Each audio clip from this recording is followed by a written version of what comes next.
Welcome back folks, and welcome back to a new video. So today marks the 10th anniversary since the release of The Witcher 3, and to be honest, time flew really fast because I feel like it was just yesterday that I started playing The Witcher 3 for the first time. And keep in mind that for a lot of people on this channel, including me, this title is something truly special. Now, besides being one of the best RPGs and best games I've ever played in my life, this is also special because The Witcher 3 was one of the first video games that I started covering here on this channel that kinda got my channel into the place where it is right now. It pretty much laid the foundation of what this channel was going to become, because over the past 12-13 years that I've been on YouTube, I have been going through many different iterations of what I want to cover, which games I want to talk about, and how I want to cover these games in general. And I was a huge fan of The Witcher even prior to The Witcher 3 releasing, because my first introduction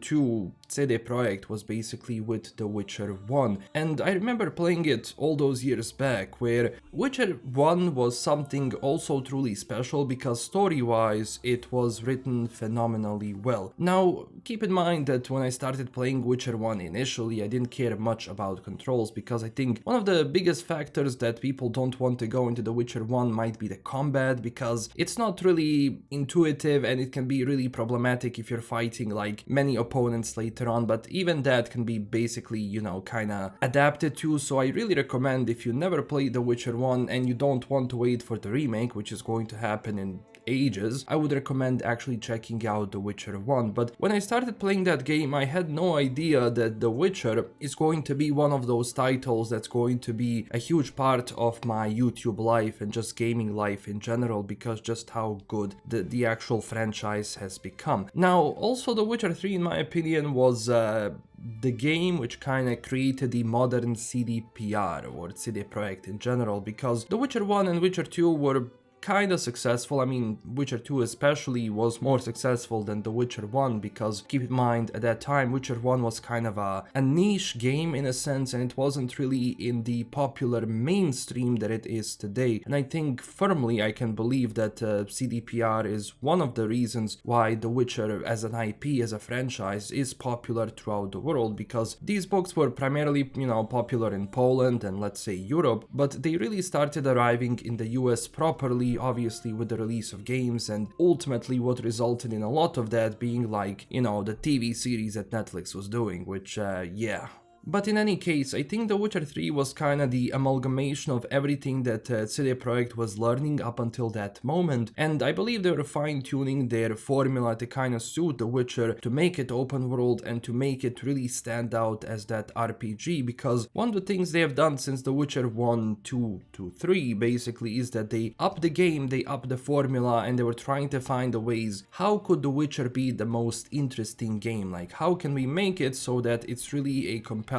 fulfilling, full game? Now, at the time, I remember when The Witcher 3 was coming out and they said this is going to be a huge open world. For me, this was something special, because The Witcher 1 and Witcher 2, even though yes, you were able to kind of walk everywhere you wanted, it was still sort of not really a linear experience, but you basically had these hubs which you would go into, and it wasn't really a full open world experience as The Witcher 3 was in that sense. So to basically have all of these things in The Witcher 3, all of these stories, the size of the game, it's truly the creme de la creme of what CD Projekt was actually doing back at the day, and it was really something that not only shook up the gaming industry, but everything in general, because a lot of the RPG games which started coming out after that, they were kind of looking at The Witcher and what The Witcher was doing to kind of try and capitalize off of it, because it made the sense, because everybody was playing this game, it was great. But I think a lot of that has to do with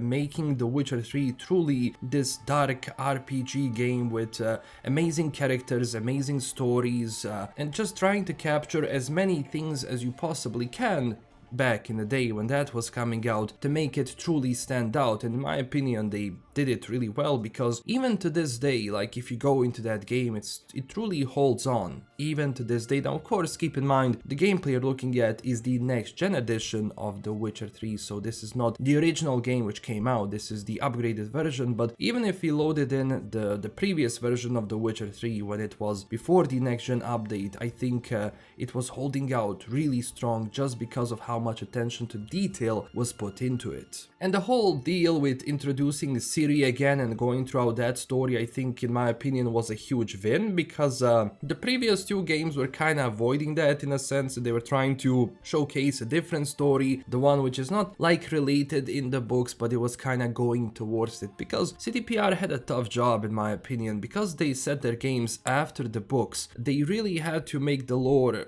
good, because otherwise you end up in problems, because you know what happens when people like start imagining lore and they start moving away from the lore, bad things happen. That wasn't the case with CD Projekt, and I think they did a phenomenal job to respect that lore and kind of continue that story moving forward even after the books were done. And I think, you know, introducing Ciri into all of that again, where she's grown up, where things start developing in that way with the Wild Hunt, I think that was done really well. And honestly, going into any other direction I think wouldn't be as beneficial as doing this story was for not only CD Projekt but also for The Witcher in general. And I think they were lucky in some areas, because they really got the voice actors which kind of stayed like truly phenomenal throughout all of these times, especially when it comes to Doug Cockle's performance as Geralt of Rivia. Because I mean, imagine in a different timeline where Doug Cockle wasn't the voice actor for Geralt of Rivia, I think that we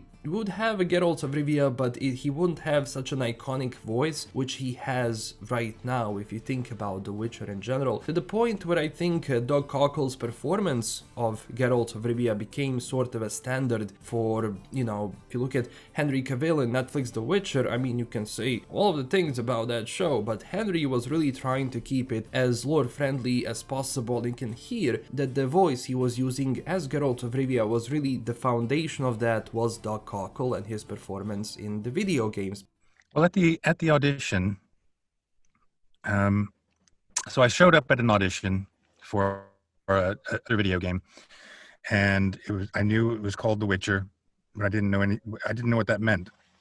So I went into the booth, and a guy named Boris, who's one of the lead writers on the Witcher series, was there from CD Projekt. And we just kind of played with some ideas. He described Geralt a little bit to me, and he kept pushing my voice lower and lower, and he kept saying, no emotion, no emotion. So I kept trying that. And then finally, he said something that kind of clicked for me. He said, Doug, think about Clint Eastwood in the Dirty Harry films. You know, the whole, go ahead, punk, make my day kind of thing. So that's kind of where the Geralt voice came from. Now it developed from there, obviously. So when we came around to the actual recording of Witcher 1, there were 5 or 6 people from CD Projekt Red who were there at the recording sessions, and you know, they went into more depth about what they wanted from the voice and things like that. So we kind of more or less finalized it in that first day of recording. Now, of course, that is for the English version of the game, I'm pretty sure, and I did hear, like, for example, if you go to Polish version of the game, like the Polish language and everything else, like the voices are going to be different, but I know that people are also very connected with the voice actor who does the Polish VA for Geralt, so I think in that sense it's always fun to see like different variations of that. But I think like Doug Cockle really made a stamp on Geralt of Rivia, how he sounds, how he acts, and how the mannerisms are in that sense, because they really portrayed characters as they were from the books, and I think that's very important in that sense. And developing those characters throughout 3 different games, introducing new ones, wasn't easy. So when you have all of these things kind of fit together and you create a game which is so beloved and so popular throughout all of these years, it's being, you know, it's selling 10 years after its release really strongly. I mean, it just tells you that the game really has and have a lot of potential. I think it's also important that in this 10th year anniversary we remember William Roberts, who sadly passed away this year because he was the voice actor for Vesemir. I think that he did such an iconic performance in the game because throughout all of those dialogues, throughout all of those scenes, Vesemir was always this dad figure which was the father for many Witchers, including Geralt and Cyrilla as well, in a sense, or maybe even more as a grandfather to Cyrilla rather than a father. But in any case, over the years William Roberts gave us many iconic performances. For everyone who has played Gothic 1, for example, may remember him as Diego. So throughout all of these games I think that he was always sort of this mentor in a sense, and I think he will be remembered for a very long time for everyone who is the fan of this character and this video game. And to be honest, you know, finishing The Witcher 3 at that time was really depressing because a lot of us knew that the story of Geralt of Rivia is done, and it's never easy to actually get rid of your main character in that sense, or well, for your main character not to be the main character anymore. And I think that the ending to The Witcher 3 and everything which was happening, you know, during that was, I think, a nice closure to who Geralt of Rivia was, because we have this notion of video game characters aging in video games. That wasn't something which was happening all that much before. It was, you did have games which did that. I think Kojima was probably one of the first people to kind of start experimenting with that. And besides that, I mean, looking at, you know, characters aging right now, and you look at Geralt of Rivia in The Witcher 4, not being the main character, you kind of think to yourself, like, how is this going to go? How is this going to feel for The Witcher? Like, is it going to be good? Is it going to be bad? I think one of the ideas here which is definitely good is that Ciri is taking the mantle, because Ciri has been very much a prevalent character since the books and video games and all of that, so I think she was the safest bet in a sense. You can kind of experiment more with her as a character and, you know, create more character development alongside that. But, you know, just going back to Geralt of Rivia in general, I think he's such a great character in a sense, like well written to the point where a lot of people really think this character would never retire in that sense. So whenever you have these decisions, it's always a bit tricky. And one of the other things which I loved about The Witcher 3 was definitely its soundtrack. I think the soundtrack which was done in collaboration with Percival was simply phenomenal, because it pretty much painted this idea of what the Witcher world is and kind of set the tone for it, because ultimately it was written by a Polish guy, so majority of things, like style-wise at least, of course it's a mixture of different styles, different like archetypes from different countries, different mythologies, but the main one was always going to be that Polish Slavic mythology. And I think capitalizing on that with the soundtrack and having the sort of music from this area is a huge plus, because it really show the world of The Witcher how it was. It really kind of painted this style that people got used to, and it went really well because of how different characters were written, which monsters was Geralt fighting and so on, and which stories ultimately like Geralt was going through. And plus there is this philosophical notion of the lesser evil, something which has been discussed in the books obviously, but in the video games as well, where obviously you're looking at Geralt of Rivia, who is a Witcher, who's on the path, and they were kind of trained to do one thing. They were trained to hunt and kill monsters. That's their job. But when you go out into the world of The Witcher, it's grey. You don't know who is actually the monster and who is not. And Geralt, throughout many of his adventures, was met with monsters who are more humane than some of the humans, and he met humans which were basically monsters. So this idea of lesser evil, choosing like, okay, which side do I actually take so I do the least amount of damage, but I'm still going to, you know, do a bad thing, is I think a very cool notion to discuss in video games, and I really do hope they discuss that more in The Witcher 4, because I think this notion of choosing the right thing, even though that right thing not be the best one, was always kind of that mature, adult standpoint that I loved, not just in The Witcher games, but also in the books. And if I were to remember one funny thing from the release of The Witcher 3, I think that would be probably the resolution, because when The Witcher 3 came out, I had like a 720p monitor. It wasn't anything special, special, and I was trying to set the resolution for recording, but the problem is, and people who played The Witcher 3 on release will know that there was a problem with resolutions where you couldn't really set a certain resolution a certain way, especially if it was like 720p. It was giving you this crazy look overall. So if you look at my first like Witcher 3 video on like release that I did, you can see like the resolution is a bit wonky in that sense. So of course I do remember like some of the issues that The Witcher 3 released with, but it wasn't truly visible, and to be honest, like the experience I started getting from it, hunting for different